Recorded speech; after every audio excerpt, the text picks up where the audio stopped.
How to do pelvic floor exercises. So first off, you've got to remember the pelvic floor. Remember this?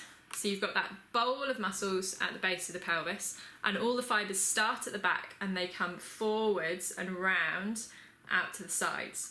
And because all the muscle fibres start at the back, we know that the most effective way to train the pelvic floor is by activating from the origin of a muscle to its insertion. So from the point where it starts, which is at the back. So in men and women, even if you are training to try and stop urgency of the bladder or bladder leakage, which is at the front end, you don't want to pull in with the front, because when you pull in with the front or the middle, as if through the vagina, you just pull in kind of the front or the superficial muscles. It's not as effective as actually pulling in from the back passage. And we've got loads of evidence and lots of studies and ultrasound scans that have shown us that actually if you pull in from the back passage as if to stop from breaking wind, you get the best wave of contraction all the way from the back to the front of the pelvic floor. And really, if you think about it, if that pubic bone's at the front and urethra is at the front, from a male and female point of view, when the muscle comes up and forward, it's actually the back of the muscle which is going to press or occlude or lift that urethra to stop you from passing water. So from a bladder leakage point of view, you always want to pull in from the back passage as well.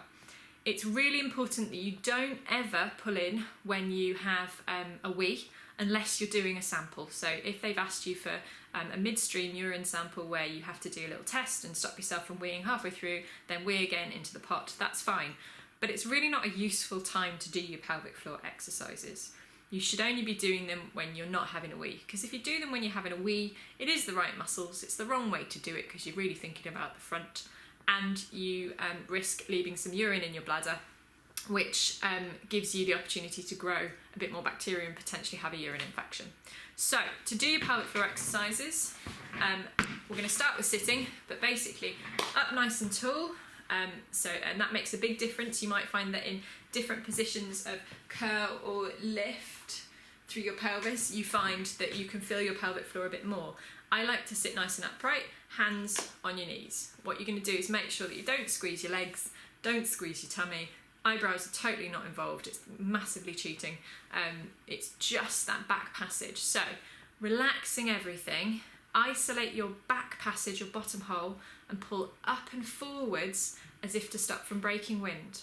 And that up and forwards movement is really important, and that's up towards your pubic bone, because we don't just want to pull the muscle in, we want to also guide it forwards. So it's a bit like your back passage is on an escalator going all the way up, or you can imagine a piece of string pulling that bottom hole up and forwards.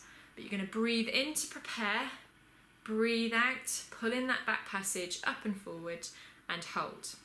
Now let's deal with the breath first. Remember that your middle section is like a balloon. So the top of our balloon is our diaphragm, the bottom of our balloon is our pelvic floor, the sides of our balloon is the abdomen. When you breathe in, you press on that balloon, and what would happen to the balloon is that it would spread out here, and it would also deform at the bottom. So it would go out to the sides and the bottom. So breathing in, that's what should happen. So when your diaphragm descends and you have a big breath in, your pelvic floor has to lengthen to some degree. So taking a breath in and trying to pull up your pelvic floor is not particularly useful, because you've already pressurised your abdomen and that poor pelvic floor is trying to lift against the pressure. So the best thing to do is to breathe in to prepares the pelvic floor, breathing out, lift that pelvic floor, because then you get a reduction in the pressure on the pelvic floor and it's easier to do. It's a bit like they're doing this, but you'll get it eventually. So breathing in to prepare, breathing out when you do your pelvic floor. Easiest way to remember that is blow before you go, which is a quote from another physio called Julie Weeb. Blow before you go. Breathing in, breathing out, activate your pelvic floor. Now the first thing you're going to do is you're going to do your long holds. So you lift up and you hold for as many thousands as you feel that you can. And we do it in thousands so that you can standardise how you're holding. So breathing in, breathing out, pull in that back passage and hold for 1,000, 2,000, 3,000, 4,000, but slower than that, 1,000, 2,000, 3,000, okay? Aiming maximum about 15 seconds, and then you drop. And when you've done that and you drop, if you can feel that it has dropped, you've you've been holding. If when you hold and then you can't feel it drop when you come to the end, then you haven't been holding. So you need to come back a second or two. So say you were doing to 15, it might be the next time you do to 11 seconds and you go, yeah, okay, I can feel that. Or it may be that you've been holding 8 seconds and you come back to something like 6 or 5 seconds. Yes, I can hold and I can feel it dropping. Good. Once you've done long holds and you do them as many times in a row as you can until you go, no, I can't feel anything happening, it's definitely fatigued.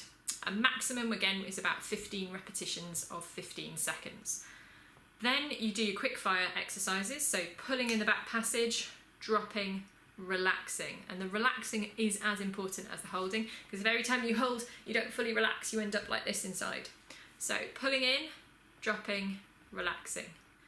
Pulling in, dropping, relaxing. And you do those quick snaps again as many times in a row as you can. If you can get up to 15, you're doing well. But it's as many as you can in that moment to the point of fatigue. You always do the quick snaps after the long holds because they're easier. And if you did them on their own, they're far too easy, and we want to push that muscle. If you think about it, we are weight training our pelvic floors. We want to get a six-pack. So if you are training your arm muscle, you're going to do exercises like this until you just can't feel the muscle, it's not able to pull up anymore and it's fatigued. That's how you build a muscle up. We've got to do the same with the pelvic floor. So in the morning, it might be that you're well rested and that you can hold for 15 seconds, 15 seconds or 10 seconds really well, and you can do that maybe 8 times in a row. But in the afternoon, you might only be able to hold for 8 seconds.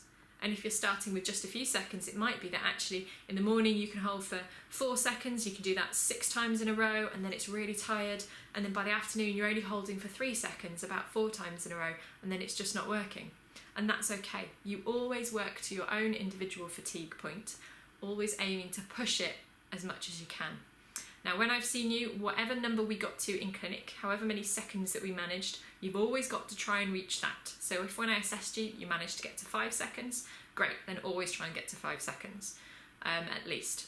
But as I said, it will change, and you are the expert in your own body, so you've got to go with that change and do as many pelvic floor exercises as you can in one go, always to the point of endurance. Long holds, then short holds.